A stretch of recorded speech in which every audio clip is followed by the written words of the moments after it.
There was a period in my life, and I'm guessing you've had one too, where I was genuinely busy every single day. And somehow, at the end of every week, I couldn't point to a single thing I had actually finished. Not completed, not done well, not proud of. I was answering messages within minutes. I was in every conversation thread. I was checking the news, scanning social media, watching updates roll in, responding, reacting, moving fast. And at the end of the day, I'd sit down and this quiet, uncomfortable question would surface. What did I actually do today? And the honest answer was, I don't know. I wasn't lazy. I want to be clear about that. I was putting in real hours. I was at my desk. I was engaged. I was, by every external measure, productive. But something wasn't adding up. The hours were going in, and the real results weren't coming out. I think a lot of people are living in that gap right now, working hard, feeling tired, getting very little of the work that actually matters done. And what I didn't understand then, what took me a long time to really see, is that I wasn't just wasting time. I was wasting something far more valuable. I was wasting the only kind of mental effort that actually moves your life forward. Let's talk about what that is. Here's the world most of us are working in right now. You wake up in the morning, and before you've even had coffee, you've already checked your phone. Maybe you told yourself you wouldn't, maybe you lasted until breakfast. But eventually the phone comes out and the day begins in pieces. Notifications, messages, headlines, something someone posted, something you need to respond to. And it doesn't stop there.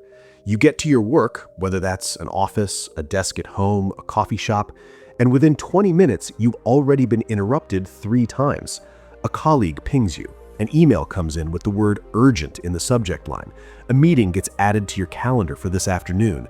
And the work you actually sat down to do, the real work, the important work, gets pushed to later. Always to later. This is the story of millions of people right now. Smart people, capable people, people who genuinely want to do good work and build something meaningful with their careers. They're not failing because they're not talented. They're not falling behind because they don't care. They're struggling because the environment they work in is fundamentally incompatible with producing anything of real value. There's a kind of work that feels productive, and there's a kind of work that actually is productive. And for most people, those two things have quietly come apart. We've built an economy and a culture that rewards the first kind and quietly destroys your capacity for the second. The emails get answered, the meetings happen, the Slack messages get responded to. Everyone looks busy, everyone is busy, and yet, for so many people, the projects that would actually change their career, the skills that would actually make them irreplaceable, the creative work that actually requires sustained thought, that stuff never gets done. Not because people don't want to do it, but because they never actually sit down and do it. Not really, not the way it needs to be done. This is the problem, and it runs a lot deeper than time management. Let me tell you about 2 people. The first person works in a marketing department. Every morning, she sits down at her desk, opens her email, and starts answering. She goes through messages, passes things along, updates spreadsheets, attends the 11 o'clock check-in, eats lunch while skimming LinkedIn, answers more messages in the afternoon, and by 5 o'clock, she's done somewhere between 40 and 60 small tasks. She's also exhausted. She's been moving constantly. On paper, her day looks full. The second person works in the same department. Some mornings, he closes his email, turns off his phone, puts on noise-canceling headphones, and for 2 hours, he works on one thing: a campaign he's building, an analysis he's running, a piece of copy he's been trying to get exactly right. He doesn't answer anything during those 2 hours. He doesn't check anything. He sits in the discomfort of having one hard task in front of him, and he does it. At 5 o'clock, he's done fewer tasks than she has. But the thing he finished in those 2 hours, that's the thing that mattered. That's the thing his boss noticed. That's the thing that moved the needle. The difference between these 2 people isn't talent. It's not even discipline, really. It's that the second person has learned something the first person hasn't figured out yet. There are 2 kinds of professional work, and they are not equal. The first kind is what a professor named Cal Newport calls shallow work. It's the emails, the meetings, the quick tasks that feel urgent, the things that take up the majority of most people's working days. They're not unimportant, they have to get done. But here's what matters about shallow work. Almost anyone could do it. It doesn't require your specific knowledge. It doesn't require years of practice. It's easily replicated. The second kind is deep work. It's the work that requires your full cognitive capacity, extended, uninterrupted concentration, the kind of thinking that produces genuinely new ideas, solves genuinely hard problems, creates genuinely valuable output.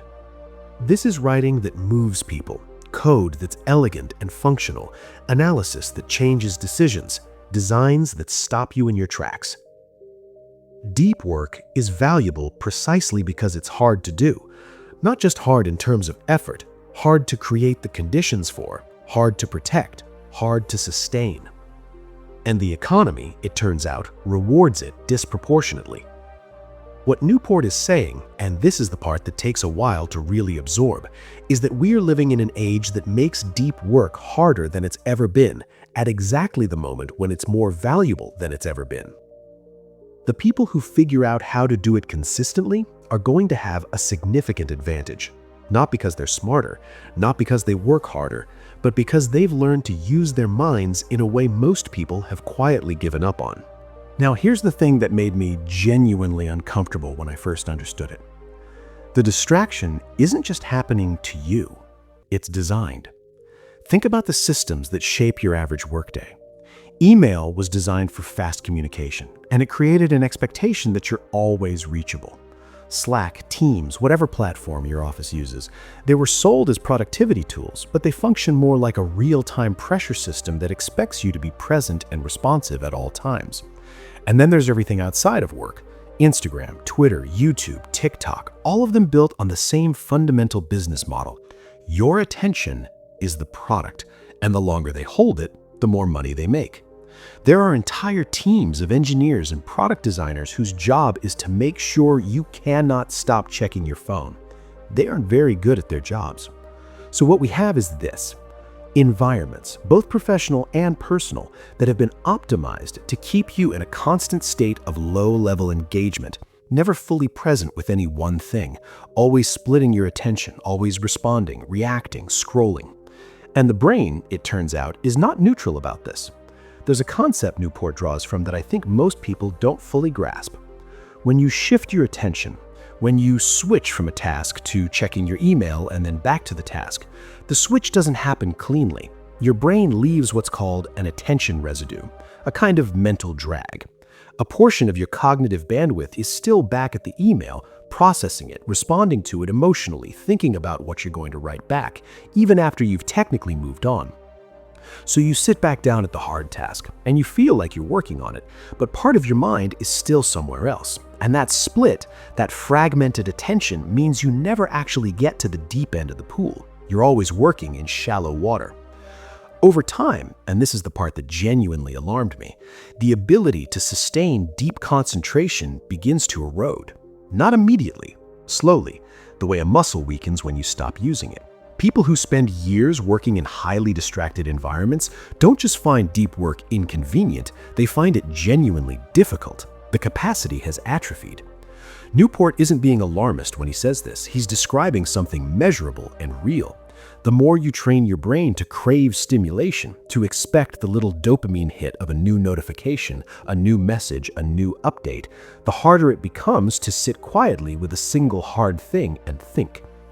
And this matters enormously for your career, for your creative life, for your financial future. Because the work that earns the most, that creates the most value, that makes someone truly excellent at what they do, that work requires exactly the kind of sustained concentration that constant distraction systematically destroys. People often hear the idea of deep work and think it means something extreme. They picture someone disappearing into a cabin in the woods. No internet, no people, a monastic existence devoted entirely to serious thinking. And some people do live that way. Newport actually profiles a few of them. There are academics and writers who have deliberately cut themselves off from most modern communication tools because they've calculated, rationally, practically, that the trade-off is worth it. The work they produce at that level of focus is worth more than the connections they might lose by being hard to reach. But that's not realistic for most people, and Newport doesn't actually argue that you need to go that far. What he's really arguing is that you need to find your version of it, that there are different approaches to deep work, and the right one depends on who you are and what your life looks like. He describes a few different models, and I want to walk through them because I think one of them will sound familiar.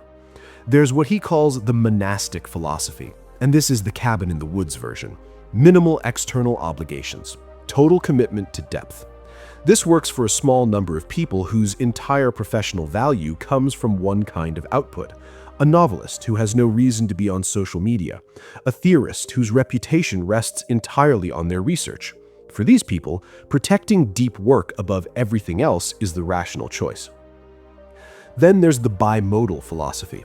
This is where you divide your time into long stretches, sometimes weeks, sometimes months, dedicated entirely to deep work, and then return to a more normal, connected existence.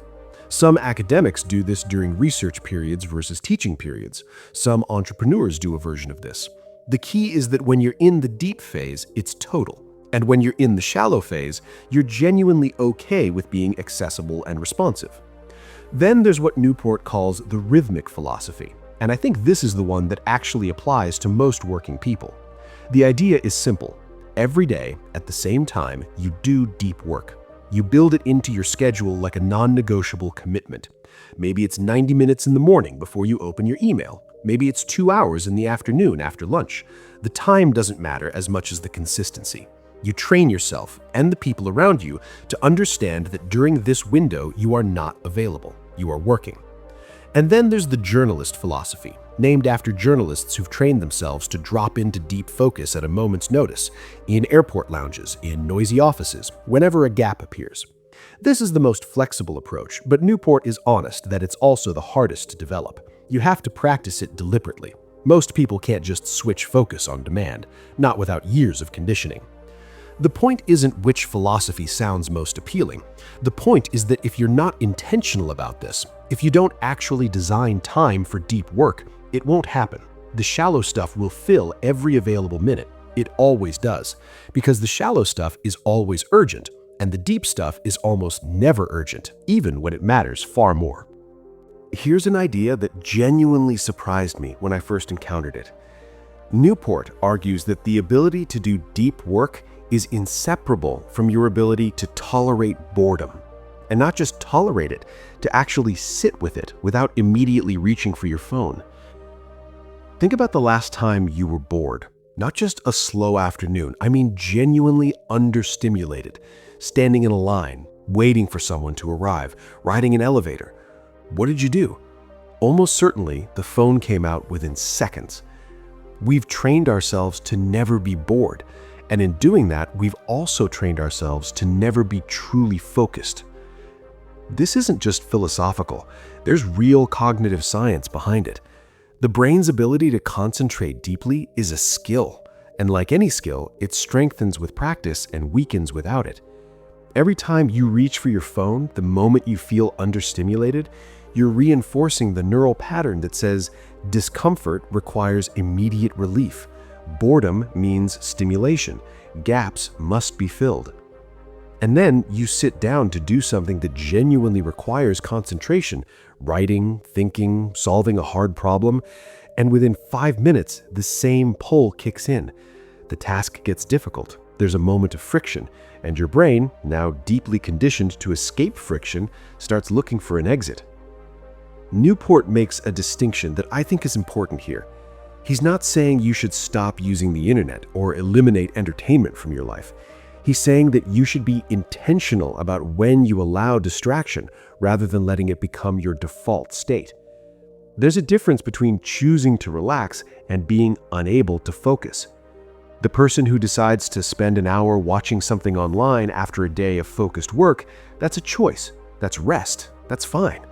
But the person who cannot sit through a single difficult task without checking their phone multiple times, isn't resting. They're running an addiction pattern, and they probably don't even realize it. One of the practices Newport recommends, and it sounds almost absurdly simple, is to schedule your internet use. Decide in advance when you will check email, when you will look at social media, when you will browse. And then, during the times you've set aside for deep work, don't do those things. Not because they're evil, not because you're punishing yourself, but because you are actively practicing the cognitive skill of sustained attention. And here's what he observes, and this tracks with what I've seen as well. People who do this start finding deep work easier within weeks. The discomfort of focusing doesn't disappear, but it becomes manageable. The pull toward distraction weakens, and slowly the brain relearns what it's actually capable of when you give it the chance. I want to tell you about J.K. Rowling. By the time she was finishing the last Harry Potter book, this was around 2006, 2007, she was one of the most famous people on Earth. She had a home, she had an office, she had every resource available to her, and she still checked into a hotel suite in Edinburgh, the Balmoral Hotel, one of the finest in Scotland, to write. Why? Because she understood something important. The environment you work in sends a signal to your brain about what kind of work is expected of you. Going somewhere extraordinary, making a deliberate commitment, doing something that costs you something in terms of money or effort or inconvenience, it shifts your psychology. It makes the work feel serious. It removes the option of drifting into the shallow stuff because you're somewhere unusual, somewhere intentional. Newport calls this the grand gesture, and it's not about luxury, it's about commitment. He tells the story of a computer scientist who, whenever he needed to think through a genuinely hard technical problem, would buy a plane ticket to a distant city, not to meet anyone, just to think. The removal from his normal environment, the deliberate inconvenience of travel, the physical signal that this thinking matters enough to sacrifice for, it worked. You don't need to fly anywhere or check into a hotel, but the principle matters. Most people try to do deep work in the same environment where they do everything else, the same desk where they answer emails, the same chair where they browse social media, and then they wonder why they can't focus. The brain doesn't just respond to your intentions, it responds to context. It learns what behavior a particular environment calls for. If your desk is the place where you do 100 shallow tasks, your brain will expect shallow behavior when you sit there. The notifications, the tab switching, the quick checking, it becomes the default program that runs. Part of building a deep work practice is learning to manipulate your environment deliberately, creating spaces and rituals that signal to your brain, this is different, this is real, this is the work that matters. It doesn't have to be elaborate. Newport talks about how some people have a specific mug they only use during deep work sessions. Some have a particular playlist, some physically go to a different room or a different location. The consistency of the ritual is what trains the association. Over time, the ritual itself becomes a trigger. Your brain starts shifting into focus mode as soon as you engage with it. This is not superstition, it's behavioral psychology applied practically, and it works. Here's something I've thought about a lot. In most modern workplaces, there is no obvious way to measure whether someone is being truly productive in the way that matters. You can't see knowledge being built. You can't see complex problems being worked through. You can't see the thinking that precedes the breakthrough. What you can see is activity. Messages sent, meetings attended, hours logged, visible responsiveness. And so, over time, in the absence of clear productivity metrics, we've drifted toward using visible busyness as a proxy for value. The person who responds instantly looks dedicated. The person who's in every meeting looks engaged. The person whose calendar is packed looks important. Newport calls this pseudo-productivity. And he argues, convincingly, that it's one of the most damaging cultural patterns in modern professional life. Because here's what pseudo-productivity does. It creates an environment where the behaviors that actually produce value, sitting quietly, thinking hard, working slowly on something difficult, look to an outside observer like doing nothing, while the behaviors that produce very little value but look impressive, constant communication, high message volume, being accessible at all hours, get rewarded.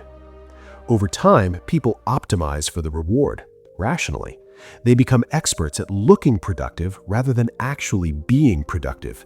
And the tragedy is that many of them don't even realize they've made this shift. They genuinely believe that being responsive and being in every loop is the same thing as doing good work. I've seen this in people who've spent years being extremely busy and making very little progress on the things that actually matter to them.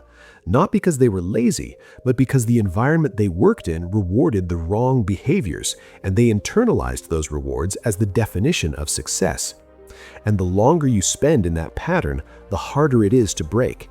Because real deep work, the kind that requires sitting with a hard problem for 2 or 3 hours without visible output, feels at first like failure. It feels slow. It feels uncertain. You don't have the stream of small completions to reassure you that you're being productive. The shift requires learning to trust a different metric. Not how many tasks you completed, not how many messages you sent, but whether you made real progress on the things that actually matter. Newport borrows a concept from a business execution framework called 4DX, which stands for the 4 disciplines of execution, and applies it to personal deep work practice. I want to walk through the parts of it that actually matter because I think the framing is genuinely useful.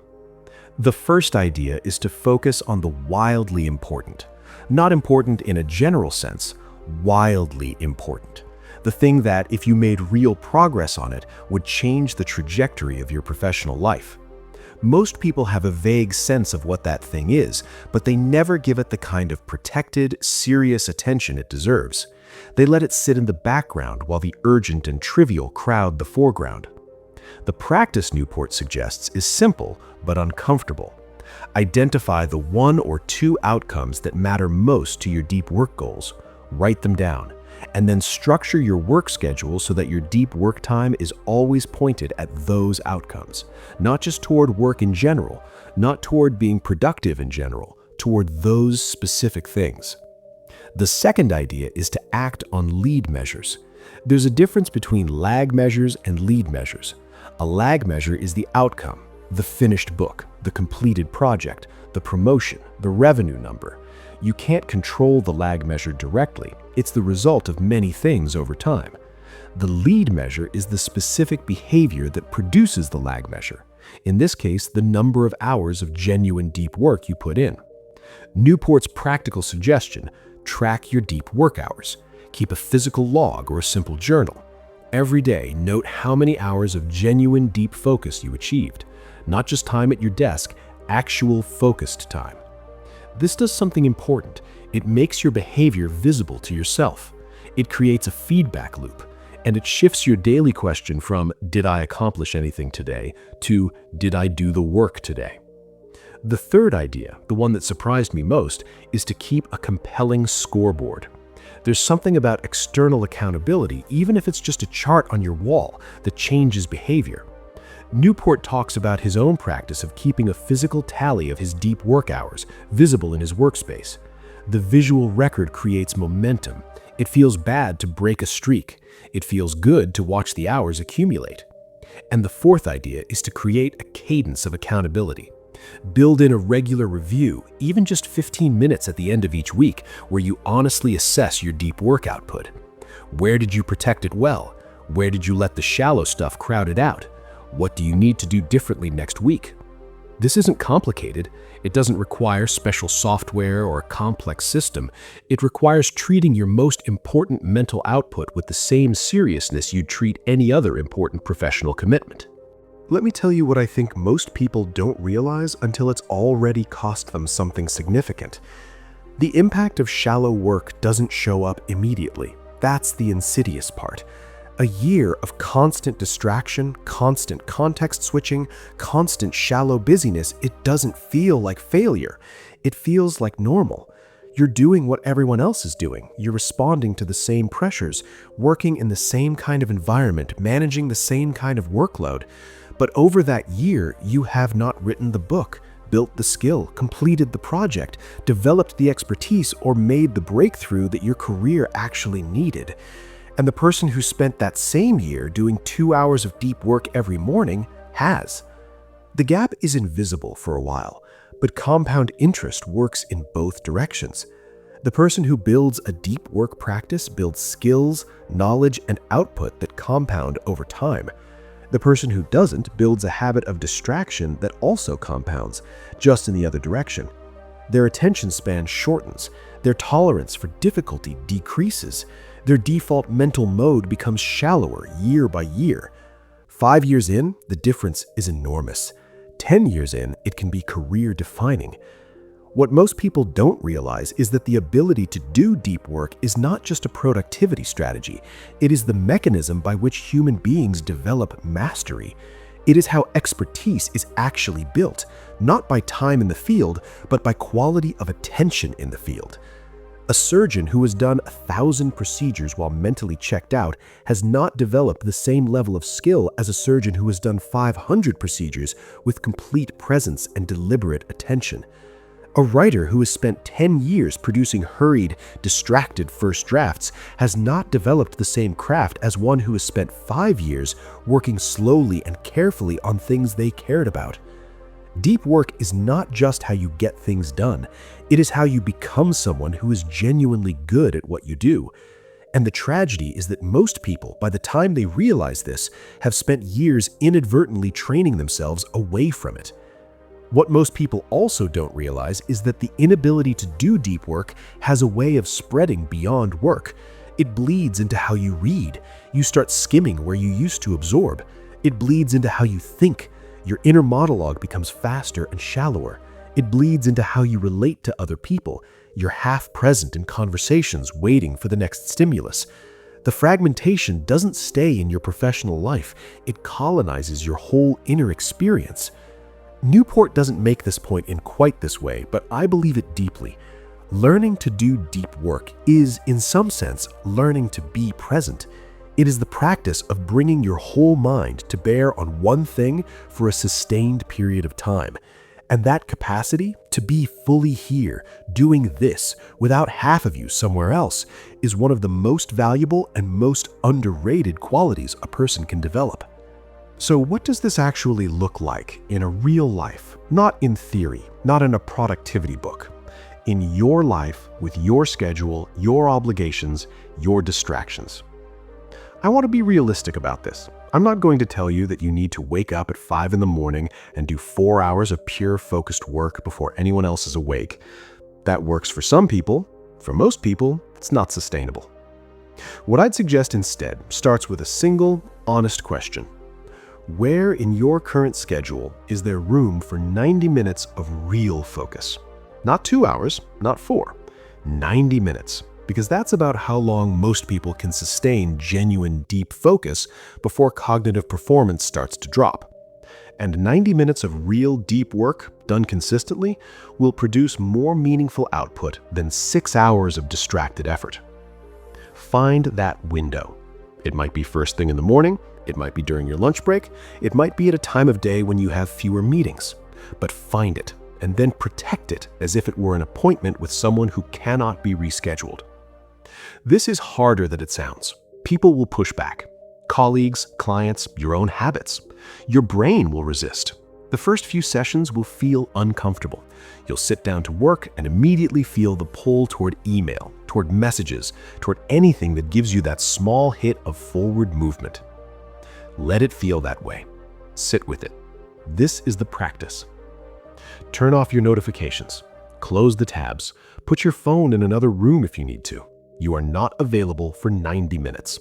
Whatever needs you is going to have to wait 90 minutes. In almost every professional situation, this is actually fine, even though it won't feel fine at first.